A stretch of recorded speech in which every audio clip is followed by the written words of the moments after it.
Bilirsiniz, bu Ermeniler çalışırlar desinler ki, Yusuf'u dersin, Ümumiyyətcə Azərbaycan milləti yok. Ama bizim milletimizin Azərbaycanlı kimin? Böyük tarihi. Böyük tarihi. Qədim tarihi. Bizim dilimiz Azərbaycan dili. Özümüzün adımız var, Azərbaycan. Özümüzün dilimiz var, Azərbaycan dili. Ve çok da güzel dilimiz var. Çok zengin dilimiz var. Çok böyle lezzetli dilimiz var. Bizim dilimiz Azərbaycan dilidir.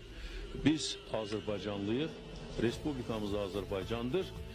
Ancaq tarixi nöqteyi nəzərdən, elmi nöqteyi nəzərdən, dilçilik elmi nöqteyi nəzərdən Azərbaycan dili dünyada mövcud olan Türk dilli diller grubuna daxil olan dildir.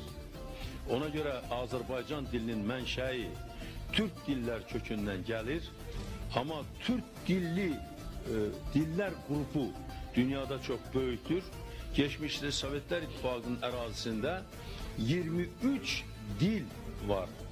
Hərəsinin müstəqil adı var ama hamısı Türk diller grubuna mənsubdur. Bunlardan biri de Azərbaycan dilidir. Üç məşəli bir xalqıq, Türk dillerine mensup olan, o grupla mensup olan dilimiz dildir. Ancak o 23 dil kimi bizim de öz dilimiz. Biz öz dilimizi geri keşf başka ne karıştırmalıyız ne de ona koşmalıyız. Bizim özümüzün dili. Bu dilde bizim dilimiz. Ben bunu demişsem yine de değil. Başka diller olabilir. Türk dilinden, Türk dili grubuna mensup olan diller olabilir. Bize hasat yapabilirler. Ne kadar? Her bir dile mensup.